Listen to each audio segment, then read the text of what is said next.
آج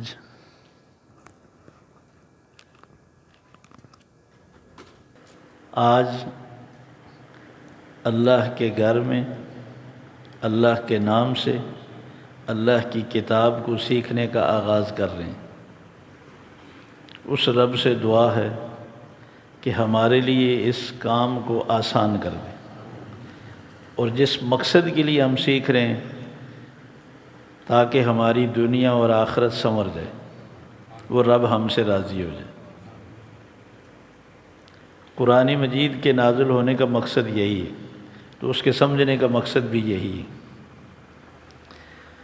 پھر جو ہم نماز پڑھ رہے ہیں، جو بھی عبادت کر رہے ہیں، اس میں جان آ جائے، اس میں دل لگی، دل جمی، توجہ پیدا ہو جائے۔ جب الفاظ جو زبان سے نکل رہے ہوں گے ہم ان کو سمجھ رہے ہوں گے، ان کی گہرائی کا اندازہ ہوگا، تو پھر انشاءاللہ نماز میں توجہ رہے گی۔ قرآن مجید میں اللہ تبارک و تعالیٰ فرماتے ہیں کئی جگہ وَلَقَدْ يَسَّرْنَا الْقُرْآنَ لِلذِّكْرِ فَهَلْ مِن مُدَّكِرٍ، ہم نے قرآن مجید کو آسان کر دی ہے، کوئی ہے سمجھنے والا؟ اللہ کا دعویٰ یہ ہے ہم نے آسان کر دیے، کس کے لیے؟ ہر سمجھنے والے کے لیے، چاہے وہ کسی زمانے میں بھی پیدا ہو۔ اور اگر ہم یہ ذہن بنا لیں کہ قرآن مشکل ہے تو اللہ کے دعوے کو جھٹلانا ہوا نا۔ تو اس لیے نہ بولیں نہ یہ سوچیں، اگر مشکل ہے تو ہمارے نہ سمجھنے کی وجہ سے، ہماری نہ کوشش کرنے کی وجہ سے۔ تو کون سا کام بغیر کوشش کے آسان ہے؟ جب ہم کوشش کریں گے تو یہ جو اللہ کا فرمان ہے نا ہم نے آسان کر دی ہے، وہ میرے اور آپ کے لیے بھی ہے۔ یہ اتنی موٹی کتاب کو نہ دیکھیں، 6 سال کا بچہ اسے زبانی یاد کر جاتا ہے، اور اگر آپ بڑی عمر والوں کو کہیں وہ کہیں گے مشکل ہے، چونکہ انہوں نے شروع نہیں کیا۔ جس نے شروع کیا تھا اس نے مکمل کر لی۔ یہ ایسا معجزہ ہے، کوئی بھی اس کی طرف بڑھے اس کے لیے یہ آسان ہو جاتا ہے۔ ہم نے چونکہ زندگی میں کبھی ایسا مضبوط فیصلہ نہیں کیا، اس لیے ہمیں مشکل لگ رہا ہے۔ مشکل نہیں ہے، اور یہ میں نہیں کہہ رہا، یہ خود اللہ کہہ رہے ہیں۔ جو اللہ کہہ رہے ہیں وہ مدد بھی کریں گے۔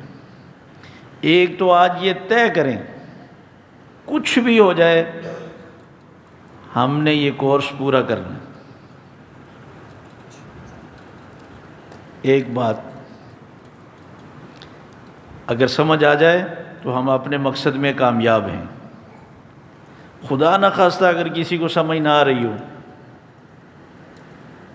اللہ کے گھر میں بیٹھنے والا ثواب سے یا فائدے سے خالی رہ سکتا ہے؟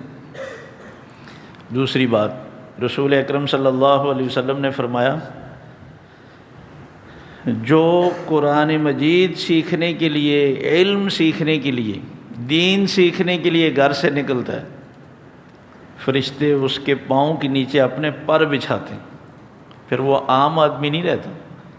جیسے نماز پڑھنے والا گھر سے نکلتا ہے تو فرشتے اس کے قدم گننے لگ جاتے ہیں، تو دین سیکھنے والا اس سے بھی افضل ہے۔ جب تک مجلس میں آدمی بیٹھا رہے گا تو حدیث میں آتا ہے کہ فرشتے، رحمت کے فرشتے اس مجلس کو گھیر لیتے ہیں۔ اور پھر وہ لمبی حدیث ہے، خلاصہ اس کا یہ ہے کہ اللہ تبارک و تعالیٰ فرماتے ہیں یہ لوگ کیوں جمع ہیں؟ وہ فرشتے بتاتے ہیں، اللہ فرماتے ہیں اچھا گواہ رہو میں نے ان سب کی مغفرت کر دی۔ تو یہ مقاصد تو ضرور حاصل ہوں گے نا کہ ہم گھر سے نکلیں سیکھنے کی نیت سے، اور جب تک بیٹھیں رحمت کے فرشتوں نے گھیرا ہوا ہے، اور اللہ کی بارگاہ میں ہمارے وہ گواہ بن رہے ہیں، اور اللہ ان کو گواہ بنا کے ہمارے گناہوں کو معاف کر رہے ہیں۔ یہی تو سیکھنے کا مقصد ہے۔ صحیح مسلم کی حدیث ہے، رسول اکرم صلی اللہ علیہ وسلم نے فرمایا جو قرآن مجید کو سیکھتا ہے، علم حاصل کرتا ہے، ہم جنت کو اس کے لیے آسان کر دیتے ہیں۔ ہم جنت ہی میں جانا چاہتے ہیں۔ اور پھر صحیح بخاری کی حدیث ہے خیرکم من تعلم القرآن وعلمہ، تم میں سب سے بہتر وہ ہیں جو قرآن مجید سیکھنے والے ہیں اور سکھانے والے ہیں۔ ہم سیکھنے کا بھی عزم کر لیں، اور ہر آدمی اپنے گھر میں سب کو وہ جتنے الفاظ سیکھیں انشاءاللہ یہاں ہم ان کو اتنا دہرائیں گے یاد ہو جائیں گے۔ ہر آدمی اپنے گھر میں ایک ماحول بنا دے، بچوں سے، بڑوں سے، عورتوں سے، سب سے وہ تذکرہ کریں، ہر گھر میں قرآن مجید سیکھنے سکھانے کا ماحول بن جائے گا۔ اس کا بولنا بھی ثواب ہے، سننا بھی ثواب ہے، کسی کو بتانا بھی ثواب ہے، پوچھنا بھی ثواب ہے۔ تو اس لیے قطعاً ذہن میں نہ رکھیں کہ شاید اس عمر میں سمجھ میں نہ آئے، شاید عربی ہے، میں عربی سے بالکل نہ واقف ہوں تو مجھے پتہ نہ چلے۔ قرآن مجید کو سیکھنے والا کبھی بھی نقصان میں نہیں رہتا۔ دوسری زبانوں کا تو ہو سکتا ہے سمجھ نہ آئے، لیکن قرآن مجید کے متعلق تو اللہ نے وعدہ کیا ہے کوئی سیکھنے والا ہو تو ہم نے اس کے لیے آسان کر دیا۔ اچھا، ہم نے قرآن مجید کے جو الفاظ ہیں نا، اس کی بڑے لوگوں نے تحقیق کی ہے۔ ایک تحقیق یہ ہے کہ اس میں 80,000 الفاظ ہیں، بیسک 2,000 ہیں، وہی 2,000 بار بار دہرائے گئے ہیں۔ مگر یہ کمال ہے اللہ کا کہ اتنے دہرانے کے باوجود بھی پڑھنے والے کو یہ اکتاہٹ نہیں ہوتی، اور کلام سے اس عبارت سے بوریت نہیں ہوتی کہ یہ لفظ کیوں دہرایا جا رہا ہے۔ اس انداز سے دہرایا گیا کہ وہ ہر دفعہ خوبصورت بن کر سامنے آتا ہے۔ لیکن یہ بنیادی جو 2,000 الفاظ ہیں، ان میں سے بھی 500 الفاظ ہماری اردو میں استعمال ہوتے ہیں۔ یہ تو ہم نے پڑھا نا کہ ہماری اردو عربی سے، ترکی سے، ہندی سے مل کر بنی ہے، تو عربی کا حصہ اس میں 500 ہے، باقی 1500 رہ گئے۔ تو 1500 الفاظ یاد کرنے سے 80,000 الفاظ سمجھ میں آ جاتے ہیں۔ ایک تحقیق یہ ہے۔ دوسری تحقیق کا انداز یہ ہے کہ عام طور پر جو قرآن مجید چھپا ہوا ہے 15 لائنوں والا، اس کے کل 600 صفحات ہیں، ہر صفحے میں 15 لائنیں، ہر لائن میں تقریباً 9 الفاظ بنتے ہیں کم و بیش۔ اگر 15 کو 9 سے ضرب دیں 135 بنیں گے، چلیں 130 شمار کر لیں۔ 130 الفاظ کو 600 سے ضرب دیں، یہ کوئی 78,000 بن جائیں گے، وہی 80,000 بنتے ہیں۔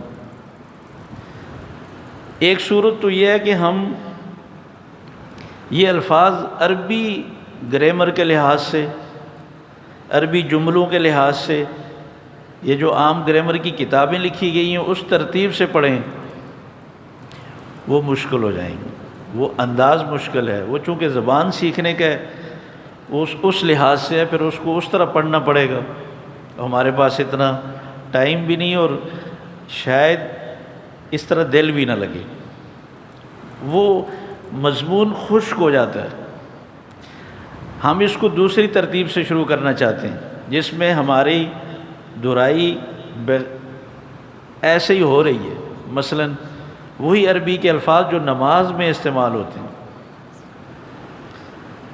اعوذ باللہ سے لے کر السلام علیکم ورحمۃ اللہ تک، یہ تقریباً کوئی 200 الفاظ بنتے ہیں۔ جو صورتیں ہم پڑھتے ہیں تقریباً 7 صورتیں، سورہ فاتحہ، سورہ عصر، سورہ نصر، 3 یہ ہو گئی، 4 چاروں قل یا ایھا الکافرون، قل واللہ احد، قل اعوذ برب الفلق، اور قل اعوذ برب الناس، 7 یہ صورتیں۔ رکوع اور سجدے کی تسبیحات، التحیات، درود شریف، اور پھر درود شریف کے بعد جو ربنا آتنا فی الدنیا جو دعا پڑھی جاتی ہے، اتنی ہی الفاظ کو اگر ہم سمجھ لیں، یہ تقریباً کوئی 200 الفاظ بنتے ہیں۔ اور یہ 200 الفاظ کوئی تقریباً قرآن مجید میں 40,000 مرتبہ آئے تو آدھے الفاظ تو ہمارے کور ہو جائیں گے، نماز بھی ہو جائے گی اور قرآن مجید کے الفاظ میں کتنی مدد ملے گی۔ تو اس لیے ہماری جو توجہ ہوگی، جو ہم ابتدائی کلاسوں میں جو چیز شروع کریں گے وہ نماز سے شروع کریں گے۔ اصل مقصد تو ہمارا کیا ہے؟ قرآن مجید کے الفاظ کو سمجھنا، مگر یہ اس لیے کر رہے ہیں کہ یہ وہ الفاظ ہیں جو نماز میں ہم دن میں 5 مرتبہ نماز میں، یعنی سورہ فاتحہ اگر 20-25 دفعہ پڑھ رہے ہیں تو 20-25 دفعہ دہرائی ہو رہی ہے۔ اپنی انفرادی نمازوں میں بھی ہم ان الفاظ کو دہرا رہے ہیں، تو جب زبان پر آئیں گے تو خود بخود اس کا مفہوم ذہن میں آئے گا۔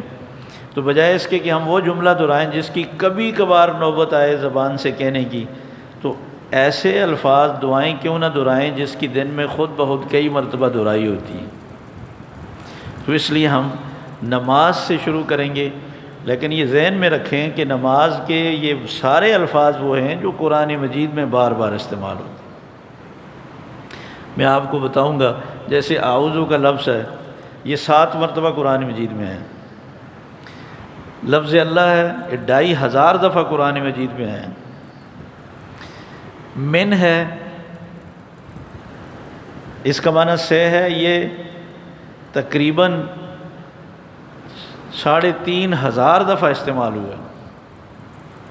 اور آپ جب آیات کھولیں گے تو آپ کو اندازہ ہوگا کہ کتنا استعمال ہے سے کا، ہر لفظ ہر جملے میں اس کا استعمال ہے، کئی دفعہ استعمال ہے۔ اسی طرح شیطان ہے، یہ 88 دفعہ استعمال ہوئے۔ الرجیم ہے، یہ 6 دفعہ استعمال ہوئے۔ یہ تو صرف اعوذ باللہ میں۔ تو آگے ہم جب چلیں گے تو اسی طرح وہ الفاظ بار بار آئیں گے۔ جب ہم نماز مکمل کریں گے تو قرآن مجید کے ہر صفحے پر 50% سے زیادہ الفاظ ایسے ہوں گے جو ہم سمجھ رہے ہوں گے۔ تو جو باقی رہ جائیں گے ہم پھر انشاءاللہ وہ نماز کے علاوہ کچھ ایسی ایکسٹرا کلاسیں لیں گے، اس میں وہ بھی کور ہو جائیں گے۔ دیکھیں، اس کلاس سے عالم کوئی نہیں بنے گا، مفتی بھی کوئی نہیں بنے گا۔ آپ کہیں گے جی اب تو ہمیں فتویٰ دینے کی اجازت مل جائے یا ہم مسائل ہمیں نہیں آ رہے، مسائل نہیں آئیں گے۔ اس سے اتنا ہوگا، جب ہم تلاوت کریں گے تو ہمیں مضمون سمجھ میں آ جائے گا۔ نماز میں آیات سنیں گے تو ہمیں مضمون سمجھ آئے گا کہ کیا مضمون پڑھا جا رہا ہے۔ جب ہم نماز پڑھیں گے تو ہمیں نماز کی سمجھ آئے گی کہ ہم کیا پڑھ رہے ہیں۔ جب ہم مسنون دعائیں پڑھیں گے تو ہمیں یہ سمجھ آئے گی کہ ہم کیا مانگ رہے ہیں اللہ تعالیٰ سے۔ ایک ہے سائنس سے واقف ہونا، سمجھنا، اور ایک ہے سائنس کے فیصلے کرنا۔ دونوں چیزوں میں فرق ہے۔ تو عالم ہونا، مفتی ہونا، فقی ہونا، یہ تو ایک بڑی بات ہے، اس کے لیے تو 10-15 سال لگتے ہیں۔ یہ ہم تھوڑے سی مدت میں، عرصے میں جو ہم سیکھیں گے انشاءاللہ اس کا بہت بڑا فائدہ ہے، جو اصل مقصد ہے اس تک پہنچ جائیں گے۔ تو اعوذ باللہ من الشیطان الرجیم، اس میں یہ 5 الفاظ ہم، اعوذ 1، لفظ اللہ 2، من 3، الشیطان 4، الرجیم 5۔ آج یہ 5 ہی الفاظ ہم دہرائیں گے، اور ساتھ بسم اللہ کے لیے بھی کوشش کریں گے کہ ہو جائے۔ اعوذ کے معنی ہے میں پناہ میں آتا ہوں، یعنی میں حفاظت چاہتا ہوں۔ جیسے کوئی آدمی کوئی بھاگتا ہے دشمن سے، کسی بھی خوف و ڈر کا مارا، وہ کسی مضبوط جگہ پناہ لیتا ہے اپنے آپ کو محفوظ کرنے کے لیے، ورنہ وہ اپنے آپ کو خطرے میں محسوس کرتا ہے۔ تو اعوذ، میں پناہ میں آتا ہوں۔ کس کی پناہ اور حفاظت میں آتا ہوں؟ باللہ، اللہ کی پناہ میں آتا ہوں۔ کس سے مجھے خوف و ڈر ہے؟ من الشیطان، شیطان سے۔ من کا معنی ہے سے، شیطان کا معنی شیطان۔ الرجیم جو مردود ہے۔ شیطان ہر سرکش جن کو کہا جاتا ہے۔ ویسے وہ شیطان جس کو یہ شیطان کہا جا رہا ہے اس کا نام ابلیس ہے۔ اللہ تعالیٰ فرماتے ہیں فسجد الملائکۃ کلہم اجمعون الا ابلیس، سب فرشتوں نے سجدہ کیا جب ہم نے حکم دیا، الا ابلیس، سوائے ابلیس کی۔ شیطان اس کو کیوں کہا ہے؟ اس لیے کہ سرکش ہو گیا، اس نے انکار کر دیا۔ ہر وہ جن جو سرکش ہو، نافرمان ہو، اس کو شیطان کہا جاتا ہے۔ ہر انسان جو نافرمان سرکش ہو اس کو بھی شیطان کہا گیا۔ جیسے پہلے پارے میں آپ نے پڑھا وَإِذَا خَلَوْا إِلَىٰ شَيَاطِينِهِمْ، یہ منافقین رسول اکرم صلی اللہ علیہ وسلم کے پاس آتے ہیں، کہتے ہیں آمنا، ہم ایمان لے آئے، اور جب اپنے شیاطین کے پاس جاتے ہیں، یعنی جب اپنے سرداروں کے پاس جاتے ہیں، تو وہاں جا کر کہتے ہیں ہم نے تو ان کے ساتھ مذاق کیے، ہم کہاں مسلمان ہوئے، ہم تو تمہارے ساتھ ہیں۔ تو وہاں شیاطین اللہ تبارک و تعالیٰ نے جو یہودیوں کے بڑے لوگ تھے ان کو شیاطین کہا ہے۔ ہر برائی کی دعوت دینے والے کو خناس کہا ہے، جو سورہ والناس میں آتا ہے الذی یوسوس فی صدور الناس، جو لوگوں کے دلوں میں برائی کے خیالات اور شوق پیدا کرتے ہیں، من الجنۃ والناس، جو جنات میں سے بھی ہیں اور والناس اور لوگوں میں سے بھی ہیں۔ اللہ ہم سے اچھائی پھیلائے، ہم سے لوگوں کی زندگیوں میں نیکی لائے، ہمارے کسی عمل سے کسی کی زندگی میں کوئی برائی نہ آئے۔ اسی لیے کہا جاتا ہے اگر کسی سے کوئی گناہ ہو جائے تو اس کا مجلس میں کسی کے سامنے تذکرہ نہیں کرنا چاہیے، کہیں ایسا نہ ہو آپ کے تذکرے سے کسی اور کی زندگی میں وہ برائی آ جائے۔ تو شیطان کا لفظ سرکش کے معنی میں، مگر یہ لفظ شیطان کے لیے اتنا استعمال ہوا ہے کہ یہ اس کا نام سمجھنے لگ گیا، یہ اس کے نام کے طور پر استعمال ہوتا ہے۔ الرجیم مردود کے معنی میں، جو اللہ کی رحمت سے دور ہو۔ تو اعوذ، چاروں آخر میں جو قل اعوذ برب الناس ہے، وہاں بھی اعوذ، میں پناہ میں آتا ہوں، برب الناس، لوگوں کے رب کی پناہ میں آتا ہوں۔ قل اعوذ برب الفلق، آپ کہہ دیجئے میں پناہ میں آتا ہوں صبح کے رب کی پناہ میں آتا ہوں۔ تو بالکل یہی لفظ ہے، اعوذ، میں پناہ میں آتا ہوں، باللہ، اللہ کی، من الشیطان، شیطان سے، الرجیم، جو مردود ہے۔ اچھا یہ لفظ آپ دہرائیں گے میرے ساتھ تو پھر یہ تب جا کر عربی میں ہے اذا تکرر تکرر، جب کسی چیز کو دہرایا جائے نا تو پھر وہ پختہ ہو جاتی ہے، پھر وہ بالکل دل و دماغ میں بیٹھ جاتی ہے۔ جس چیز کو بلانا ہو اس کا تذکرہ ہی چھوڑ دیں وہ ختم ہو جاتی ہے۔ تو اعوذ کے کیا معنی ہے؟ میں پناہ میں آتا ہوں، باللہ، اللہ کی۔ اچھا اس میں اگر ہم تلفظ پر بھی توجہ دیں نا تو انشاءاللہ پورے قرآن مجید کا تلفظ بھی ٹھیک ہو جائے گا۔ اعوذ، اگر اس کو ہم پڑھیں اعوذ تو پھر یہ عین کے اوپر پیش کی جگہ زبر ہو جائے گی، اس کو پڑھنا ہے اعوذ باللہ۔ یہ ذہن میں رکھیں، لفظ اللہ سے پہلے کہیں بھی زیر آ جائے نا تو اس کو باریک پڑھیں گے، لفظ اللہ کو باریک پڑھیں گے۔ اگر لفظ اللہ سے پہلے زبر آ جائے یا پیش آ جائے تو پھر لفظ اللہ کو موٹا پڑھیں گے۔ جیسے ہم نماز شروع کرتے ہیں نا اللہ اکبر، اللہ، چونکہ لفظ اللہ سے پہلے زبر ہے اس لیے اس کو موٹا پڑھیں گے۔ الحمدللہ، لفظ اللہ سے پہلے زیر آ گئی تو ہم اس کو باریک پڑھ رہے ہیں۔ اعوذ باللہ، اس کو باریک پڑھیں۔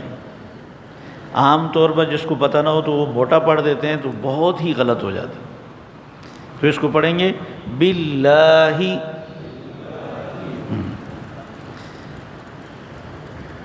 اعوذ، میں پناہ میں آتا ہوں، باللہ، اللہ کی، من الشیطان، شیطان سے، الرجیم، جو مردود ہے۔ اب اس کو پورا ملا کر ہم پڑھیں گے اعوذ باللہ، میں پناہ میں آتا ہوں اللہ کی، من الشیطان الرجیم، شیطان مردود سے۔ اب اس کو مکمل پڑھیں گے اعوذ باللہ من الشیطان الرجیم،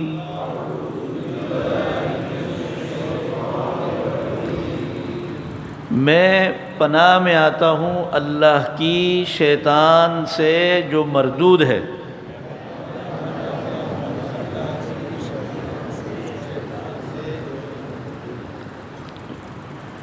اب ہمیں یہ اندازہ ہو گیا، ایک تو اس کے پڑھنے کا، لفظ اللہ کو اس میں موٹا پڑھیں گے یا باریک پڑھیں گے؟ باریک پڑھیں گے۔ کب باریک پڑھتے ہیں؟ جب اس سے پہلے زیر ہو۔ موٹا کب پڑھتے ہیں؟ جب اس سے پہلے زبر ہو یا پیش ہو۔ را کو، یہاں را آیا ہے، را کے نیچے زیر ہو تو تب بھی را کو باریک پڑھیں گے۔ اگر را کے اوپر زبر ہو یا پیش ہو تو پھر اس کو کیا پڑھیں گے؟ موٹا پڑھیں گے۔ اگر خود را خالی ہو تو اس سے پہلے والے کے اوپر دیکھیں گے، اگر زیر ہو تو پھر اس کو باریک پڑھیں گے، اگر اس کے اوپر زبر یا پیش ہو تو پھر بھی اس کو موٹا پڑھیں گے۔ تو یہاں اس کو رجیم، را کو موٹا پڑھیں گے۔ ایک تو تلفظ کے اعتبار سے ہم نے اس پہ غور کرنا، دوسرا اس کے 5 الفاظ الگ الگ ہمارے ذہن میں ہونے چاہیے۔ اعوذ باللہ من الشیطان الرجیم، الگ الگ معنی ہمیں آنا چاہیے۔ اعوذ، میں پناہ میں آتا ہوں، باللہ، اللہ کی، من الشیطان، شیطان، الرجیم، جو مردود ہے۔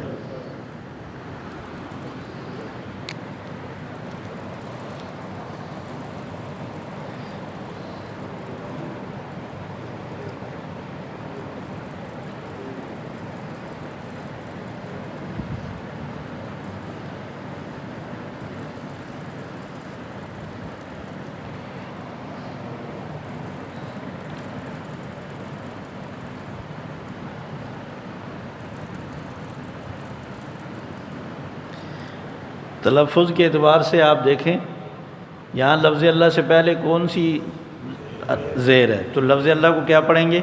باریک، بسم اللہ۔ ہاں، یہاں لفظ اللہ کو اگر موٹا پڑھا یہ غلط ہو جائے گا۔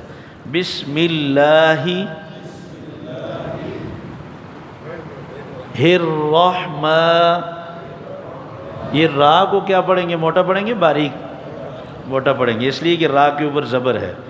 را کے اوپر زبر ہو یا پیش ہو تو اس کو موٹا پڑھا جاتا ہے۔ اگر خود را خالی ہو تو پہلے والے حرف کی زبر اور پیش ہو تو موٹا پڑھیں گے، پہلے والے حرف پر اگر زیر ہو تو پھر باریک پڑھیں گے۔ یہاں بھی زبر ہے، یہاں بھی زبر ہے۔ بسم اللہ الرحمن الرحیم،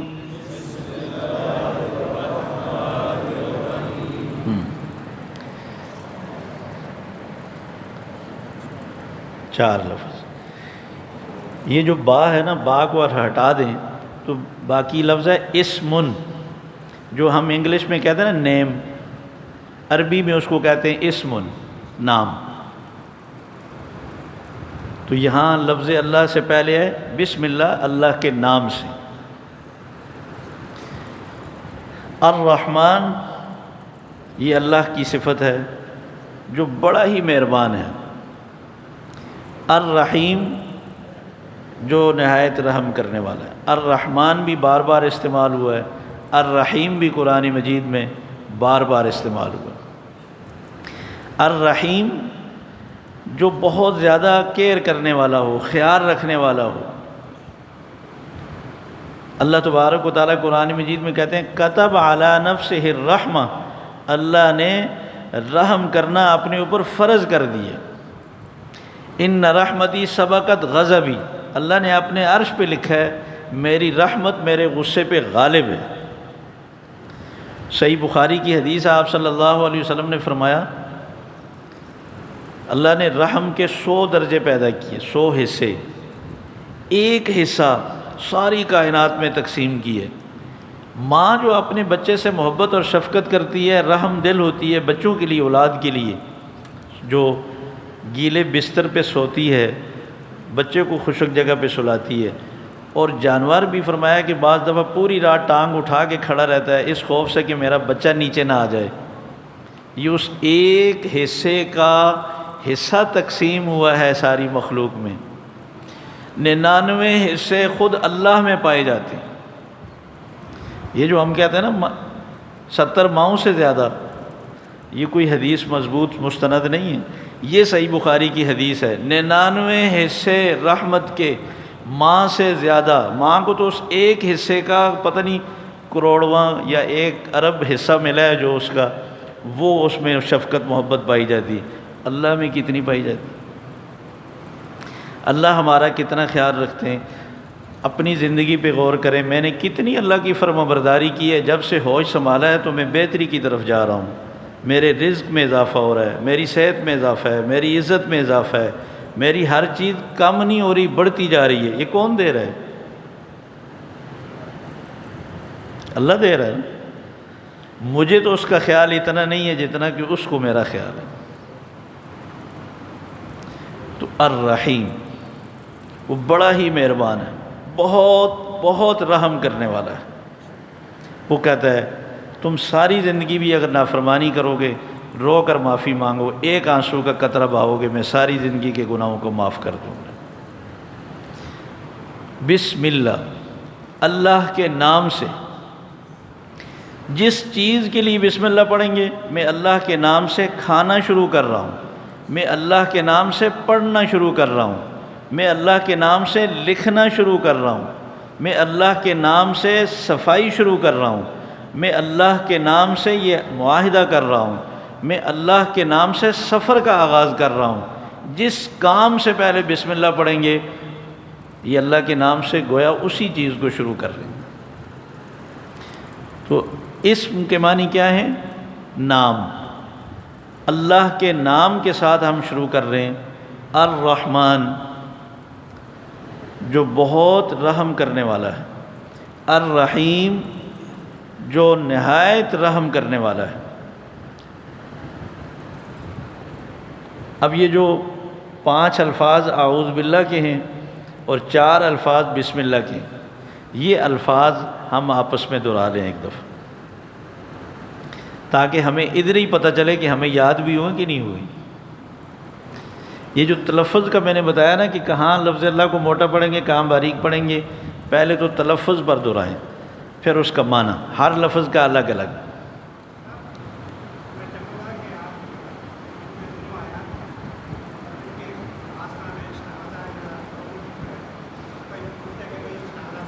غیر محفوظ ہیں، بے شک آگے سے تالا لگا ہوا، لیکن غیر محفوظ ہیں۔ تو جو انسان غیر محفوظ ہو، اپنے آپ کو غیر محفوظ سمجھے، تو وہ کیا کرتا ہے؟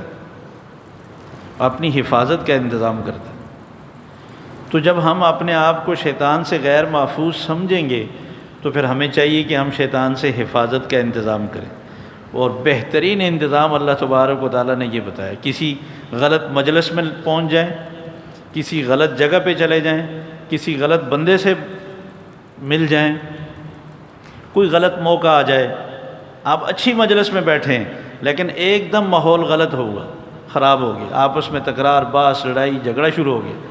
اب آپ اپنے آپ کو بچانے کے لیے آپ حفاظت کس سے مانگیں گے؟ اللہ سے۔ کس کی؟ شیطان مردود سے۔ آپ صلی اللہ علیہ وسلم نے فرمایا رات کو جو خواب آتا ہے نا، اچھا خواب اللہ کی طرف سے، برا خواب شیطان کی طرف سے۔ فرمایا کہ اچھے خواب پہ خوش ہوں، برے خواب پہ فوراً اعوذ باللہ من الشیطان الرجیم پڑھیں، آپ محفوظ ہو جائیں گے، کچھ نہیں بگڑے گا آپ کا۔ آپ نے فرمایا آپ کو غصہ آ گیا، فوراً اعوذ باللہ من الشیطان الرجیم پڑھیں، ورنہ آپ سے کوئی اتنا غلط کام ہو جائے گا ساری زندگی پچھتائیں گے۔ غصے کے وقت شیطان سے حفاظت کی دعا کریں، اعوذ باللہ من الشیطان الرجیم۔ صحیح مسلم کی حدیث ہے، آپ نے نماز شروع کی، نماز میں شیطان چلنے ہی نہیں دے رہا، نماز میں بھی غیر محفوظ ہیں، کیا کریں گے؟ آپ صلی اللہ علیہ وسلم نے فرمایا نماز کے دوران بھی اعوذ باللہ پڑھ لیں تاکہ شیطان بھاگ جائے۔ ہر موقع پر جب آپ محسوس کریں کہ مجھے غلط خیالات آ رہے ہیں، مجھے وسوسے آ رہے ہیں، یا مجھے انتقام کی ایک چیز غصہ ابھر رہا ہے، اعوذ باللہ من الشیطان الرجیم۔ یہ حفاظت کی بہترین دعا ہے، شیطان سے کسی لمحہ محفوظ نہیں ہے۔ اس سے بچنے کی حفاظت کی ایک ہی صورت ہے جو رسول اکرم صلی اللہ علیہ وسلم نے فرمایا ہے، تعوذ پڑھیں۔ تعوذ کے معنی ہے پناہ لینا، اور پناہ بھی کس کی؟ اللہ کی پناہ میں آئیں گے، تو جب اللہ کی پناہ میں آئیں گے تو پھر شیطان کچھ نہیں بگاڑ سکتا۔ تو یہ اس کو تعوذ کہتے ہیں، اس کو تسمیہ کہتے ہیں۔ اب آپ اس کو دہرا لیں۔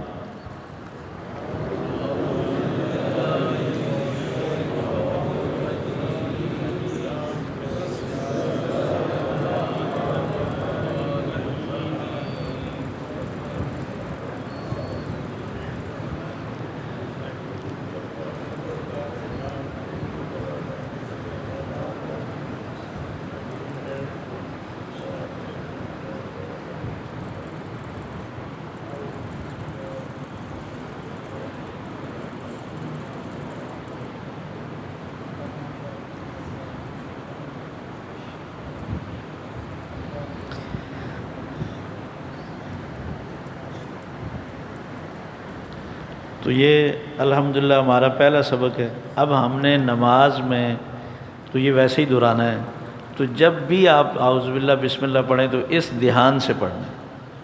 یہ دن رات میں کئی دفعہ دہرائی ہو جائے گی۔ سبحان ربک رب العزت عما یصفون وسلام علی المرسلین والحمد للہ رب العالمین۔